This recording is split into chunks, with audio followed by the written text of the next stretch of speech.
Calorosas saudações e há cada vez mais imigrantes a queixarem-se das condições de habitação que têm aqui em Portugal. Queixam-se quase tanto como vocês se queixam dos meus pedidos de like no início dos vídeos. Portanto, tomem lá mais um e metam like neste vídeo e subscrevam o canal para chegarmos aos 160 mil subscritores e partilhem também nas vossas redes sociais. Tem o código SOUSA10 na Prozis para 10% de desconto no segundo link da descrição. Ora, vamos ver aqui, há mais casos, mas este é o relato de um imigrante em específico que deixa bem claro que as situações que neste momento tem em Portugal são piores do que aquelas que tinha no seu país de origem, no caso era em África. Vamos ver. Centenas de imigrantes estão a viver em condições miseráveis na cidade do Porto. Partilham casas sobrelotadas num esquema ilegal e que está a causar alarme em alguns bairros. Este imigrante veio de um país africano, está em Portugal há 6 meses à procura de uma vida melhor. Vive nesta rua no Porto, mas as condições não são as melhores. Não vivo do jeito que eu queria, não é assim que eu queria, porque mesmo na terra não é assim que eu vivo. Então, e o que é que está a falhar aqui? Que condições é que tem neste momento? E esses momentos, as condições que eu estou aqui, tipo, antes a pessoa está acostumada a dormir sozinha num quarto, sabe?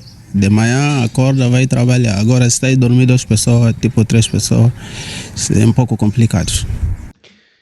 Isto retrata, são mais pessoas, como diz o jornalista no início, são dezenas de imigrantes, não sei se centenas ou dezenas, é indiferente, enfim, é muita gente nesta circunstância. Isto é o relato de um imigrante em específico. Mas o importante a reter aqui é que, embora já seja grave uma situação isolada destas, isto é massificado do ponto de vista populacional, porque há cada vez mais pessoas nestas circunstâncias. E atenção, embora isto seja grave, estas pessoas, pelo que eu percebi, entraram aqui em situação ilegal, e embora eu acho que qualquer pessoa, independentemente de onde venha, se entra aqui em Portugal, não pode estar aqui, tem que ser reencaminhada à sua embaixada e posteriormente ao seu país de origem. Independentemente disso tudo, eu não gosto de ver uma pessoa, seja ela quem for, em condições de habitação completamente desumanas, como vemos em casa, em algumas reportagens, no Martiminis mais especificamente, mas que cada vez mais há em vários pontos do país. Agora, que isto sirva também de abre-olhos de realidade, no sentido em que nós em Portugal temos 4 milhões de pobres, pessoas que vivem abaixo do limiar da pobreza, e o limiar da pobreza são 650 euros, mais coisa menos coisa, à volta disso, é abaixo do salário mínimo, e temos 4 milhões de pessoas a viverem abaixo desse limiar de pobreza, sem as ajudas do Estado. E nós ainda poderíamos argumentar que, bom, mas com ajudas do Estado esse número diminui para metade, mas mesmo assim, diminuindo para metade, significa que ainda temos 2 milhões de pessoas a viver abaixo do limiar da pobreza em Portugal, já com os apoios sociais do Estado. E a questão que nós nos queremos colocar, ou que eu acho que nos deveríamos estar a colocar neste momento é: como é que nós podemos receber mais imigração que não tem condições para estar aqui, como podemos ver neste exemplo, quando ainda temos aqui em Portugal mais de 2 milhões de pessoas a viver abaixo do limiar da pobreza? Portanto, no mundo perfeito, eu adorava viver no mundo perfeito e no país perfeito, onde se poderia receber toda a gente, tudo e todos, e ajudar toda a gente. Mas, infelizmente, o mundo não é essa utopia onde nós todos gostávamos de viver. Porque há a questão do problema económico base, necessidades ilimitadas por parte do ser humano, seja ele quem for, até ao final da sua vida, e os recursos são escassos. Por isso é que a economia é a ciência das escolhas. E as escolhas vão ter que ser feitas, porque senão ninguém vai sair beneficiado desta história toda.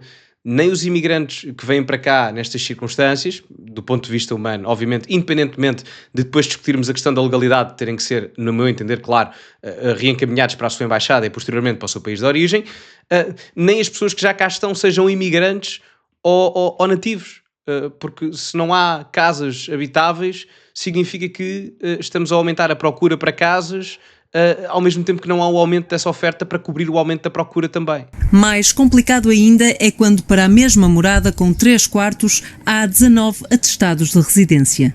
Quando eu me apercebo disso, nós suspendemos automaticamente os atestados naquela morada, não passamos, e muitas vezes os proprietários dos imóveis vêm falar com a junta: você tem que passar. Não, eu não tenho que passar, eu não passo, porque ninguém gosta de viver com 50 pessoas na casa do lado nem as próprias 50 pessoas gostam de morar todas ali umas em cima das outras. Quantas pessoas é que estão ao certo neste apartamento? E nesse apartamento estamos lá 5 pessoas.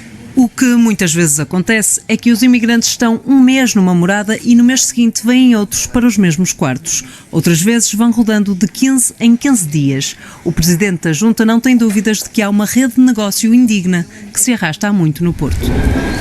Um dos exemplos é este edifício, onde já há mais de 100 atestados para a mesma morada. Às vezes estão mais tempo, outras vezes estão menos. Que eles entram pelo portão para a parte de baixo, por aqui, parte daqui, ou está aqui pegado aqui, ou está aqui pegado aqui. Tem muitas entradas, muitas saídas, muitas trocas.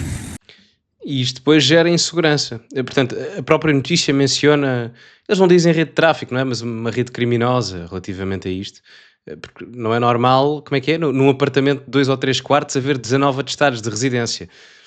Reparem, isto não cabe na cabeça de ninguém. 2 ou 3 quartos, no máximo, daria para uma casa de... Na realidade atual, não é? Mas daria no máximo para 6 ou 8 pessoas, não é? A dormirem 2 pessoas por cada quarto, não é? Portanto, 6 ou 8 já estou a esticar, não é? Para as 8. Portanto, estamos... Ninguém consegue. Ou seja, se temos 3 quartos, vamos pôr o pior cenário, 2 quartos para 19 pessoas, dá 9, 10 pessoas quase por quarto. Mesmo que sejam 3 quartos, dá 6 pessoas por quarto, praticamente. Portanto, 6, 7 pessoas à volta disso. Portanto, isto não pode ser admissível. Em circunstância alguma, se queremos ter um país desenvolvido, tem que haver controle fronteiriço. O governo, no caso de Luís Montenegro, está em funções há um ano. Estas circunstâncias foram-nos prometidas no sentido de serem erradicadas e continuam a acontecer passado um ano da tomada de posse de Luís Montenegro. Tomou posse a 2 de Abril.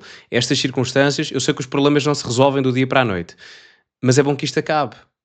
A imigração sempre existiu, sempre vai existir. Ninguém nega isso. Agora, enquanto isto não for controlado, quer do ponto de vista da regulação de quem entra e retirar de Portugal quem está aqui ilegalmente, a circunstância não vai melhorar e isto gera revolta nas pessoas. Em todas elas. Porque ninguém vai ganhar com isto. Muito menos as pessoas que já cá estão. Quer os portugueses nativos, quer os imigrantes legais que tiveram que vir para aqui com documentação, tudo certinho e direitinho e não sei o quê, e no final do dia veem este forrobodó e sentem também eles próprios uma revolta. Eu pelo menos sentiria. Não é um sentimento de injustiça do género, quer dizer, eu tive que fazer isto tudo e agora vêm para aqui sem fazer nada? Do ponto de vista de documentação e etc, sem apresentar nada. Portanto, há muitas circunstâncias assim. Trocas que são testemunhadas noutra rua do Porto, onde a população diz assistir a negócios suspeitos com imigrantes. Ultimamente tem-se assistido a um carro suspeito parado aqui à porta e sempre às vezes vê-se troca de documentos, uns a entregar papéis e folhas A4 uns aos outros.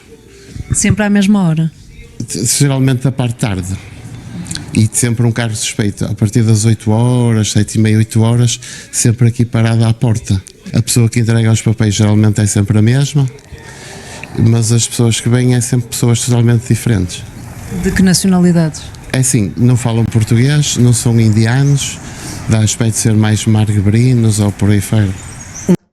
Não querendo, enfim, alarmar ninguém, mas nós nos últimos anos em Portugal tivemos muita imigração do espaço da CPLP, que não é propriamente uma coisa nova. Portugal sempre teve muita dinâmica de interação, quer a nível de imigração, quer por questões civilizacionais ou culturais com a CPLP, portanto não é uma coisa propriamente nova, embora haja alguns perigos associados sempre à imigração descontrolada, portanto, ou falta de controlos fronteiriços. Ainda ontem, por exemplo, saiu a notícia do PCC, e eu volto a frisar, é que, por exemplo, o PCC, o primeiro comando da capital, o maior grupo de criminosos do Brasil, da organização criminosa do Brasil, preocupa imensa gente, portugueses e brasileiros, não é? Porque principalmente os brasileiros que vêm para cá, porque se calhar vieram para cá, para Portugal, porque é mais seguro, e agora que fugiram talvez da principal organização criminosa da América do Sul, ou das principais, agora têm que levar com eles também aqui em Portugal, não é? Ainda ontem saiu uma notícia também na comunicação social portuguesa, não é? Portanto, isto não beneficia ninguém.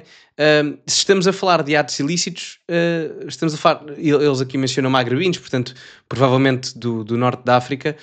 É assim, eu por acaso não tenho conhecimento, sei que Portugal teve muita imigração do subcontinente indiano, da CPLP, do norte da África não tanto.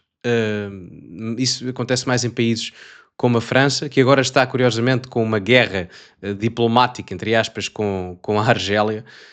Portanto, vamos ver o que é que isto dá, mas o descontrolo nunca trará externalidades positivas ou consequências positivas, não é?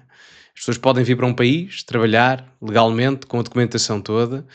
Agora, a partir do momento em que estes atos, no mínimo suspeitos, começam a acontecer de forma recorrente, é normal que as pessoas fiquem preocupadas. Um ambiente que se tem tornado cada vez menos seguro. As pessoas sentem-se mal, se sentem-se seguras. Já houve aqui uma vez uma confusão à porta, em que tentaram dar à porrada mais que uma vez. Pronto. E há quanto tempo é que vê este movimento suspeito aqui? Assim, seguramente para aí há ano e meio, 2 anos. O tempo passa muito depressa. Antes era uma comunidade muito de sul-americanos, agora está totalmente diferente.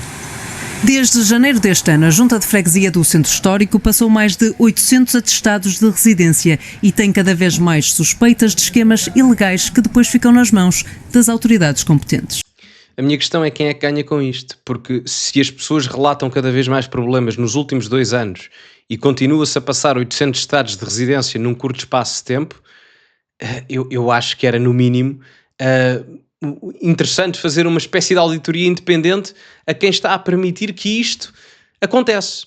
Porque se as pessoas se queixam, já acontece há 2 anos e há questões ilícitas a acontecerem, seja na questão da documentação, em questões mais graves, como a questão da violência, como este senhor aqui menciona, ou outra senhora mais idosa, então eu, no mínimo, uma investigação seria pertinente, digo eu. Só o facto de isto já estar a ser colocado em agenda setting, em agenda mediática, já é positivo. Atenção. Agora, não resolve o problema. É um passo para, mas não resolve diretamente o problema. Mas enfim, digam-me a vossa opinião nos comentários. Metam like no vídeo, subscrevam o canal, partilhem também nas vossas redes sociais. Tem o código Sousa10 na Prozis para 10% de desconto no segundo link da descrição. Ficamos por aqui e, como é habitual, acima de tudo, cultivem-se e até à próxima.